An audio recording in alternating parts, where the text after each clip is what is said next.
On what should have been a major turning point for Overwatch after releasing one of the biggest updates the game has seen to date, a major debate has erupted online, as a simple request to change how a character looks has instead escalated into a culture war. This is how a face ended up dividing Overwatch. If you're not caught up recently, Overwatch released Season 1, a major update that has garnered a lot of hype. One of the main highlights is the fact that the game is adding 5 heroes in a single season to kickstart 2026. Mizuki, Anran, Domina, Jetpack Cat, and the main character in contention, Anran. Now, if she looks familiar, it's because this isn't actually the first time fans have been introduced to Anran. She made her official debut in Wu Yang's character short, released a few seasons back. And if you look closely, you can likely guess what the main topic is about. Following the short, many fans took online to share their disappointment with how her in-game model looked, showing that she bore little resemblance to her past appearances. In fact, if you place these two screenshots side by side and presented them to a non-Overwatch fan, chances are they'll come to the conclusion that these are two different characters, when that's the furthest thing from the truth. But it's not the only problem people have voiced about Anran's face model. Another issue is that Blizzard Entertainment chose to abandon the original design for a new one that lacks any unique or distinct features.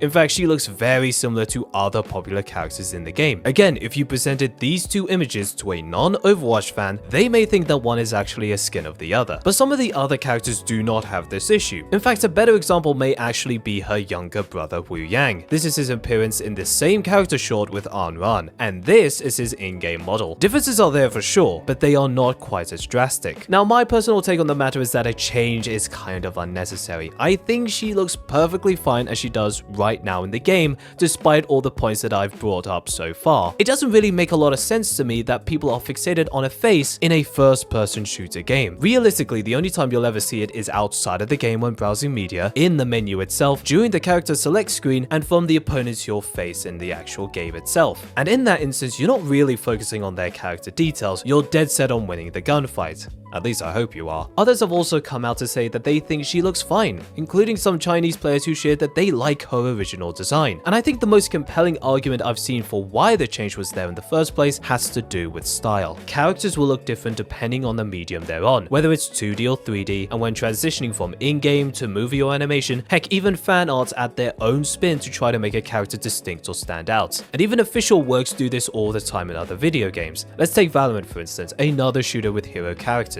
This is Viper, one of the more popular agents in the game, and this is her in-game model in the select screen. This is her appearance in a past cinematic, and this is Viper in the recent music video released by Riot Games. These faces are distinct from one another, sure, but someone who's familiar with Viper can still look at these and say, yeah, that's Chamber's girlfriend. And honestly, it could have been left at that, free to disagree, and Blizzard can ultimately decide whether or not they act on the feedback or not. Because while I may not agree with it, I do see where people are coming from. And if they do decide to change her, then fair enough. It's not like they're changing her kit or removing her from the game entirely. And that should have been the end of it.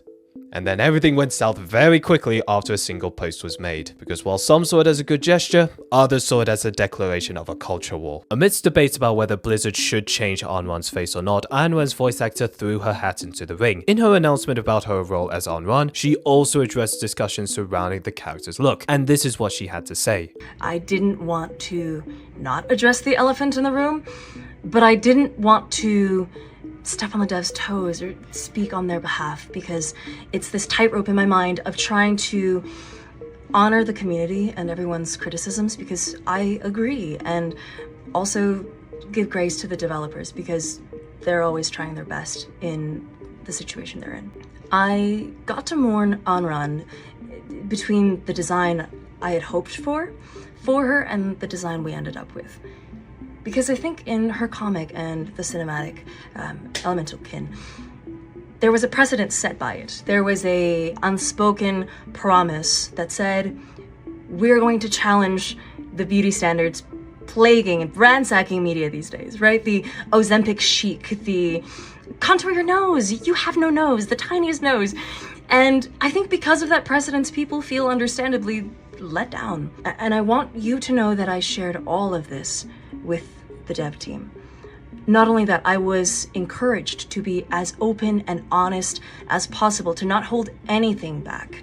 And it's my hope that this isn't for naught. I ultimately think this unintentionally did more harm than good, and this became the sole post people latched onto. Her statement became the focus of backlash online, because the original intent of passion for a game and love for a character was quickly lost as all the backlash ensued, as accusations came flooding in that the request was instead a demand, and one that came from a place of entitlement, ego, wanting to push an agenda, hating beautiful characters, and trying to strong-arm the developers into a petty power move to stick it to those who disagreed with them. And some people got caught in the crossfire. This one artist claims to have received death threats because of a post they made last year, with people assuming that the artist was joining the bandwagon of edits made of Anran's face. But my theory is that ultimately, the whole thing escalated due to bad timing more than anything. Character aesthetics has become a popular topic in the gaming space, where a game's success lives and dies by how compelling its characters are. From Hygar's characters being criticized for being too generic, to Horizon Hunters Gathering characters looking uninspired and too much like Fortnite. Even Concord was mocked relentlessly for its infamous character designs. In fact, one of the more recent discussions that has popped up is the fact that Overwatch's characters have been getting hotter.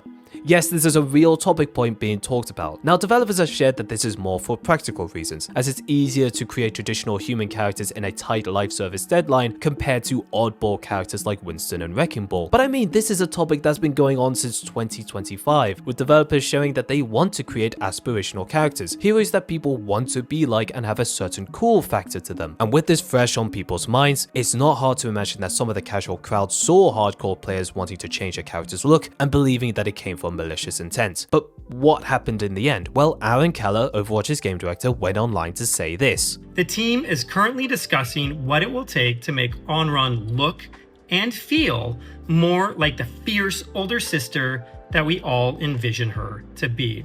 We're so proud of the work that our team has put into Anran and the rest of the 5 heroes launching in Season 1, and we agree that she can be even better if we get this aspect of her right in game. We discussed sharing this with all of you last week, but wanted to wait until we had confirmation of exactly what we can do. We're hoping to make this update in Season 1, but I don't have specifics to share just yet.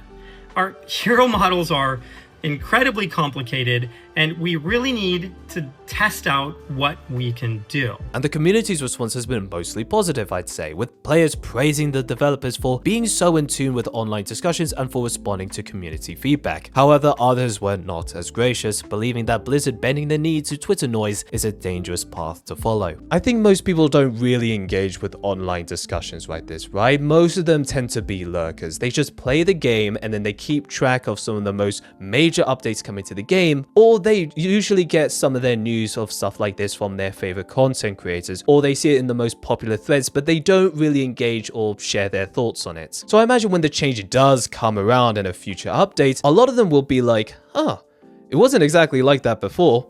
Oh well. Or be like, neat, before testing out all the new characters, playing Stadium, or loading into Ranked. And that's part of the reason why I wasn't exactly as fussed about Anran's look as other people were online. Because for me, I'd rather the developers actually spend that time refining the gameplay itself. And yet, even though I've said that, and I get that this is a bit contradictory, but I'm also somebody who enjoys characters and stories in a video game. Halo 3, Titanfall 2, Zelda, Expedition 33, these are all games that have legendary characters and stories in them. People love games like these for those exact reasons, and I sort of see the same passion here. I do think it's hilarious that out of everything revealed in the Overwatch spotlight, the new heroes, the cinematic, sub-roles, the one thing that people latched onto was the face of a single character. But at the same time, it's not surprising to me either, because one of the biggest takeaways from this new chapter of Overwatch is the fact that the developers are emphasizing the story a lot more. After years of neglect, they're finally going to build on these characters and move the narrative forward in a drastic and meaningful way, because lore fans, they've been starving for like the past 3 years. And I've mentioned this in a previous video, but Anran's face is just confirmation that there are still fans out there who love Overwatch for the universe, the characters, and the story. The developers know that there is demand for the narrative, which is why they release limited time events like Uprising and Retribution in the past. They care about Overwatch as more than just a hero shooter to play, and this isn't even the first time players have spoken up. I remember when Blizzard Entertainment revealed the official ages of all the characters in Overwatch, and people were up in arms because some of the dates of birth made no sense whatsoever. Kiriko is somehow 20 years younger than Genji and Hanzo, despite growing up with them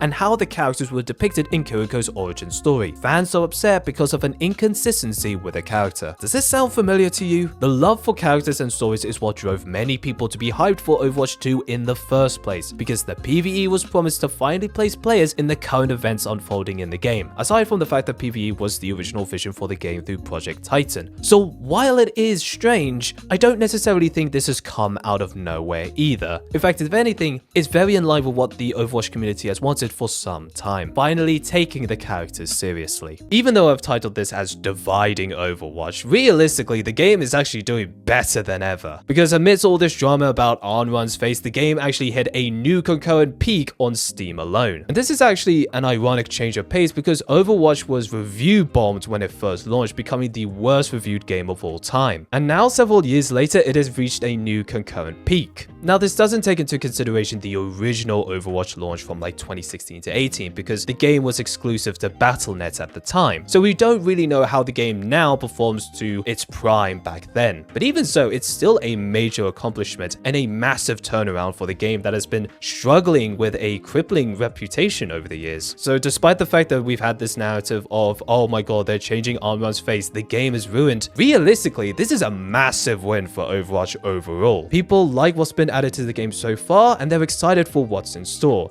and I doubt a cosmetic change to a single character is going to dampen that hype. But as always, thank you for watching, and I'll see you next time.